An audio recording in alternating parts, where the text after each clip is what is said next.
Mesdames et messieurs, chers amis, bonsoir. On m'a fait l'honneur, je dois dire que c'est un honneur très important pour moi, de venir représenter la ville de Genève ici ce soir. Alors je tiens, au nom de la ville de Genève, à présenter nos salutations à Marianne, Odile et Blandine, ainsi qu'à l'ensemble.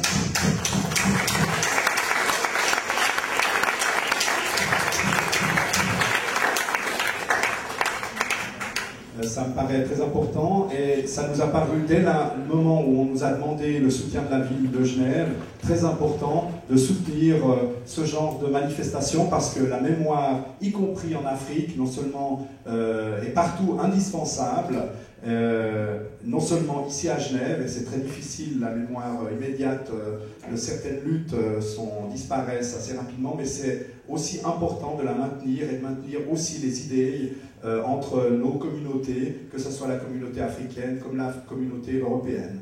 Donc au nom de la ville de Genève, je vous salue et je vous souhaite bonne soirée et bonne lutte fraternelle. Bon, merci. Je passe la parole à Jean Sigler. Monsieur le Président, Madame Myriam Sankara, Odile et Blandine, Mesdames, Messieurs, je vous remercie beaucoup de l'honneur qui m'est fait de parler devant vous pendant un quart d'heure. Un quart d'heure.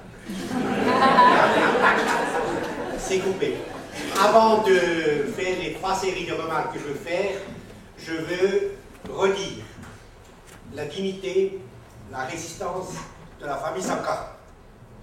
Kamporé, l'assassin, est au pouvoir d'État dans ce pays moitié plus grand, moitié que la France, un pays puissant, il y a des moyens. Il s'est présenté à la famille Sankara, malheureusement le papa vient de mourir, avec des cadeaux, avec de l'argent. Il a dit, taisez-vous, ralliez-vous à moi, oublions, rejoignez le camp de Kamporé. La famille Sankara a refusé, jusqu'à ce jour. Et je trouve, quand on a peu d'argent, je me permets de le dire, vous ne peignez pas dans la richesse. Quand on vit durement, Madame Sankara en exil à Montpellier, Odile, grande artiste dont nous avons vu la pièce tout à l'heure, Blandine, ici sociologue à Genève, d'avoir le courage pendant 20 ans de dire à l'assassin, nous ne te parlons pas, tu peux nous offrir n'importe quel cadeau, des montagnes d'or, nous ne te serrons pas la main. Je trouve, là, ils ont rendu service à l'histoire, au peuple du Burkina et à nous tous.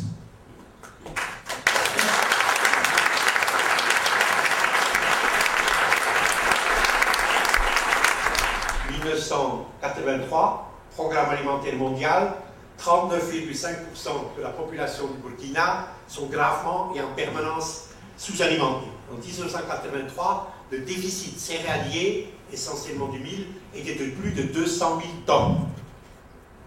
87, autosuffisance alimentaire. Grâce au travail collectif, grâce à l'irrigation, etc. La faim disparaît en 4 ans du Burkina. Ensuite,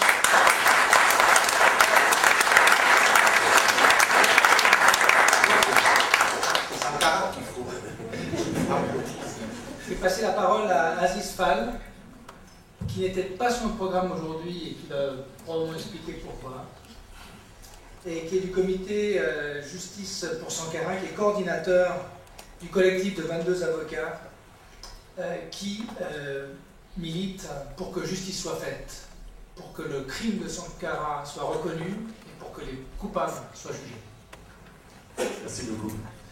Je demanderai aux personnes qui sont debout si elles veulent bien venir s'asseoir. Il y a quelques places, elles ne sont pas réservées. Et je demanderai aux autres qui sont assis, pendant qu'ils s'ébranlent, de se lever.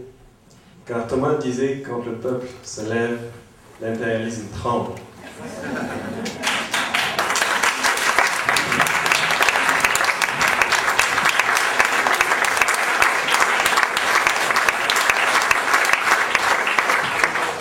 Sankara, de son vivant, il n'y avait pas de sankarisme. C'est en le tuant qu'ils ont créé des milliers d'autres Sankara. Il y a aujourd'hui la pensée sankariste au Burkina Faso. Il y a aujourd'hui des gens qui pensent au développement auto-centré.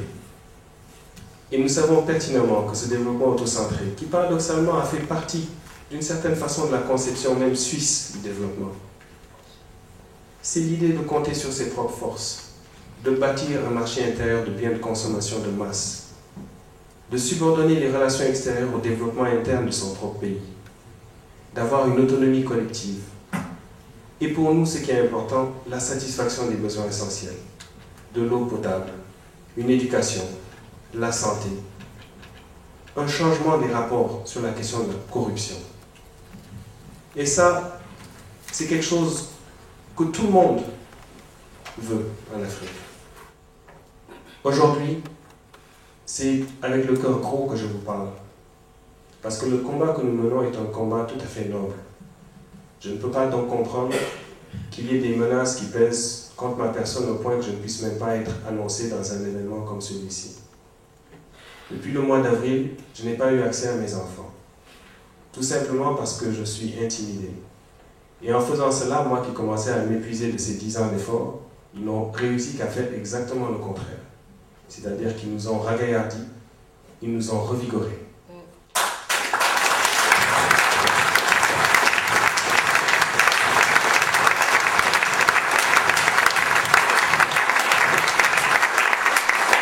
Malgré les intimidations, il importe que toutes les bonnes volontés soutiennent l'ONU et les partisans de la lutte contre l'impunité pour que la justice soit faite et que la réconciliation nationale soit effective. Cela aura un effet bénéfique pour toute l'Afrique et pour le monde. Je vous remercie.